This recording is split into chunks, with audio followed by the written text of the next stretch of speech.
Hey guys, today we'll be looking at School of Rock, where fake it till you make it becomes a lifestyle. Kind of like my hopes for this YouTube channel. Okay, so our boy Jack Black may not be on the greatest of streaks right now. Don't miss Trump next time.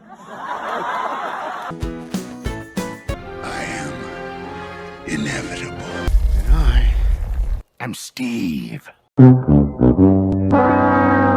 But I'd like to take a look back at a time when all we knew him for was just pure awesomeness. Legends of awesomeness. Sweet. As always, I'll be sharing my thoughts as the movie progresses, so kick back, relax, crank up that volume, subscribe, and let's do this. The movie opens up with our boy Jack performing with his band, a little overly enthusiastic. Like the rest of them are just chilling and he's just doing that. Oh my god. The next morning, Jack's BFF's GF, keep up, slightly encourages him to basically kick him out. Ned, aren't you tired of letting people push you around? Yes. Then get in there and do it. Bob, aren't you tired of letting everyone take your money? Well, I guess. Good. Oh, by the way, I just used your card to book a vacation. What is it? Dewey. His name is Dewey? What the frick? After an insanely long back and forth, they give him the ultimatum. Either pay his half or get kicked the F out. Come on! I may never have another girlfriend. I mean, just come on! Come up with some money, please! Keep your head up, King. You have a lot going for you. You have... Anyways, Dewey finally agrees to getting some monies to pay the rent, but not before getting fired and replaced by this guy named Spider, who's actually kind of sexy to be honest. Pause. Okay. So Dewey says, I hate saying that name, he's gonna start his own band and beat them in Battle of the Bands. Yeah. Is this Mr. Schneebly? What? They're making up names now. The call is from a principal from Horace Green Prep who says one of their teachers broke their leg on their way to school. Like, what were they doing? Diving out of a plane to reach the school?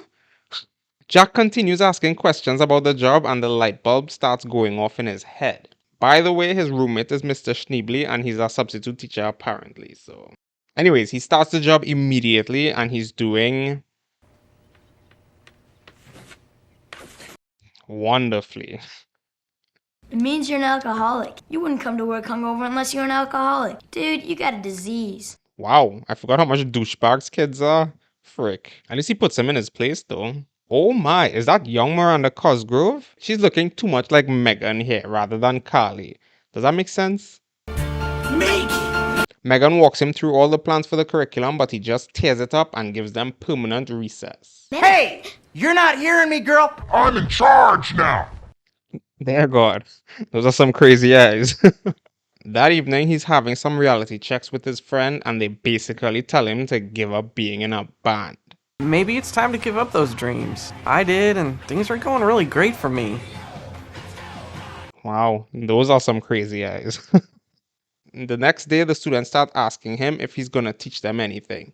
You know it's bad when the students want to learn things rather than sit for 7 hours. Give up! Just quit! Because in this life, you can't win!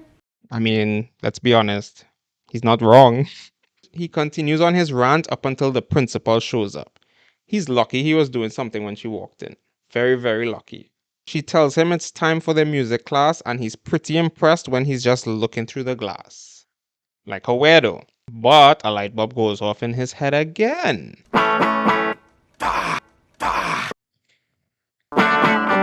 Yes!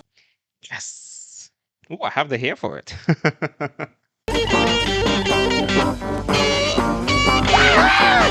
At least he's passionate about his craft, I'll give him that.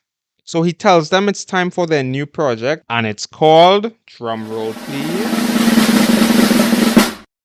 Rock Band. He appoints 2 other girls to sing, and said he'll come up with positions after lunch. I don't think I should be in the band. Why not? I'm not cool enough. Too many kings not seeing themselves as kings. At least Jack gives him a good pep talk.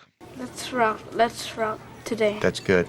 He appoints these 3 the job of security, basically making sure nobody knows what they're doing. Okay, your first mission, soundproofing this room. Get on it. How are they gonna do that without any money? He appoints these next three to be a roadie crew, whatever that means, and appoints the Megan group as groupies.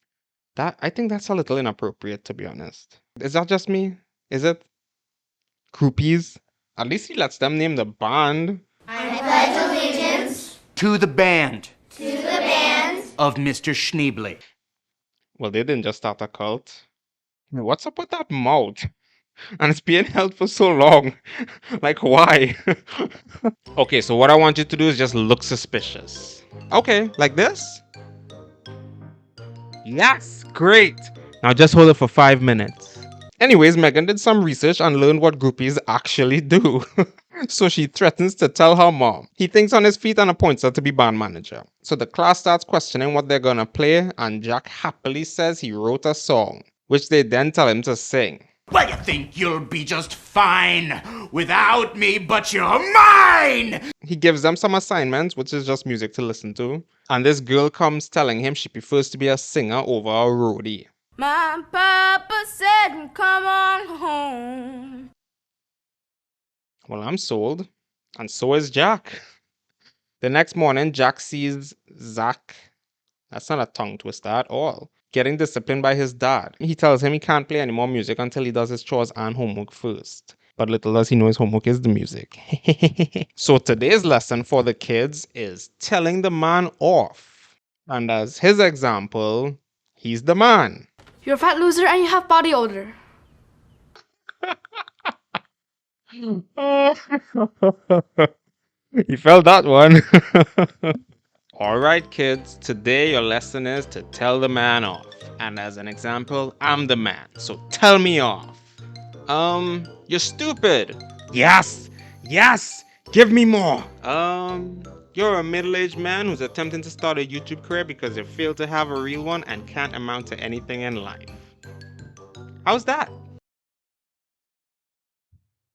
He reaches Zach and encourages him, and the entire class actually. And he seems encouraged. Now it's montage time. Here's the montage, it never fails. It makes me wanna tell tales. When it comes, I start to wail. Montage. So the principal reminds everyone that Parents' Night is coming up and they need to have presentations ready. Oh boy. And these teachers mentions to Jack about a time she got drunk at an alumni dinner. So another light bulb goes off in his head. I don't know, I'm still trying to decide if he should keep having light bulb moments or not. He sneaks the students into his car and heads out to the audition. Okay, so I've never been to a battle of the bands before, but I feel like there should be an age restriction. Tamika pulls Jack aside and tells him she can't sing anymore because she's nervous. I mean, he mentioned many times that the band will be performing in public, and she specifically asked to be a singer. But good old Jack gives her the confidence boost she needs. Good job, Jack. Before coming back to hear Freddie, the drummer, took off with some guys to their van. Now that does not sound good at all. Good thing this is a fictional movie. Wow, look who's being the responsible adult now, giving lectures and poo freak. Wait, what? Audition's over? How long did he spend looking for him? So Megan says she has an idea. Verb, I have an idea. Dear God, Jack tells them they have cancer. And he promised them to play in Battle of the Bands. Oh, definitely Megan levels of deceit. I told you. And the groupies come up with a name for the band too. The School of Rock. Nice. They get a red alert because the principal is coming, so they execute the principal plan. I just totally made that plan name up. She mentioned one of the teachers said they were hearing music and points to one of his guitars he forgot to hide away. Yeah. We were singing, and we were learning. He's just full of info from his bam bam. So she says she'll just sit in the class this evening and watch him teach them with the guitar. 9. No, it's 8. No, it's 9. Which he somehow manages to do. Like, he's very quick on his feet. Good job. But principal tells him to just stick to the regular way of teaching, so now is a light bulb moment, and he invites her for coffee. Principal has a wild side. Uh-oh, that's not coffee. Anyways, he gets her drunk and asks her to carry the kids out on a field trip. And she agrees. That is teacher grape or something. That. I can't make a mistake. I gotta be perfect. And that pressure has turned me into one thing that I never wanted to be. You either die a hero or you live long enough to see yourself become the villain. Truer words have never been spoken. Jack overhears Zach playing a song and asks him about it. It's a song he wrote and it sounds good. So it's time to learn his song. 2, 3, and if you wanna be the teacher's pet, baby, you just better forget it. Tomorrow is the big day and he's giving them a good pep talk.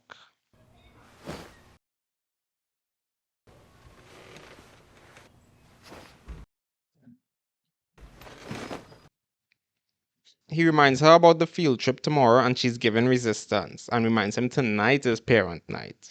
It's all gonna be fine. Famous last words. Ned sees he got a check from the school and thinks it's an error, so he calls the school only for Dewey to confess to him.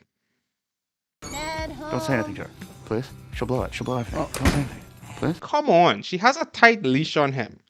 The teachers start expressing their concerns to Jack. A cop shows up and damn, I forgot her name. She says to just tell the parents about the project. Dewey starts to express how talented their kids are, but the officer cuts him off, so the truth comes out. You called the cops? She did. She got it out of me. Snitches get stitches. But seriously though, that's a serious crime. But I have been touched by your kids. And I'm pretty sure I've touched them. Dear God, that's an even worse crime. Oh God. I'm surprised the cops didn't follow them home to get him. They have their conversation about why Ned even moved on from his rocker life, which is a bit sad when you think about it. Just give up on your dreams. Grow up. What do you want me to do? I don't know, but I think it's time you moved out. Oh no!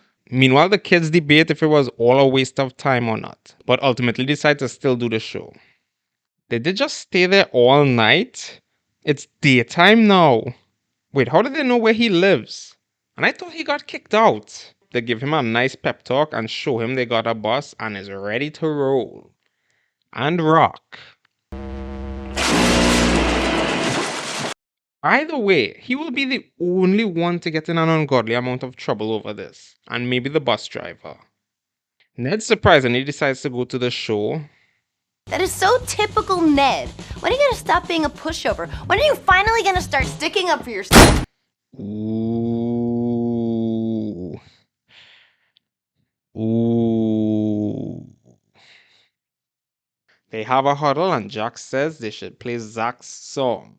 And the performance was actually really very good. For obvious reasons, I can't play it, but here's a little snippet.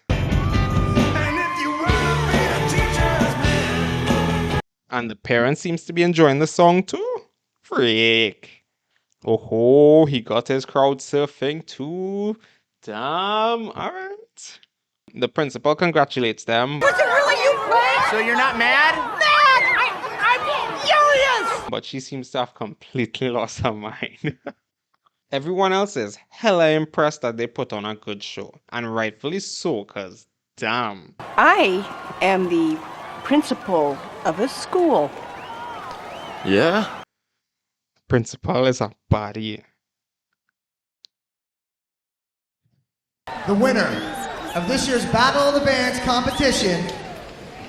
Wait. I wanna guess. It's not them. Is no vacancy! Wait, what? Who? I was hoping I was wrong. Ah, frick. It's the guys that kicked him out. Frick.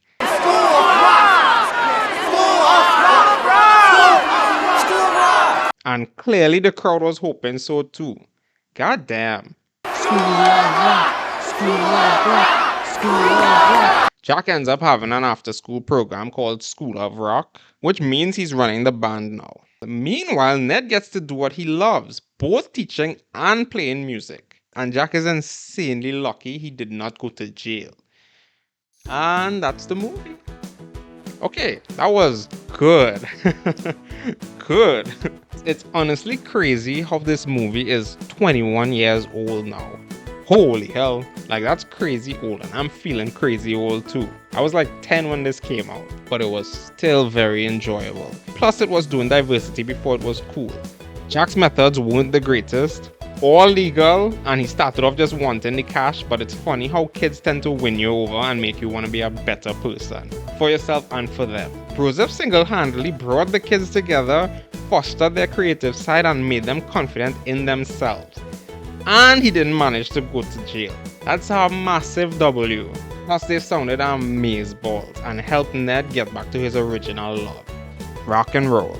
Thanks for watching. Peace.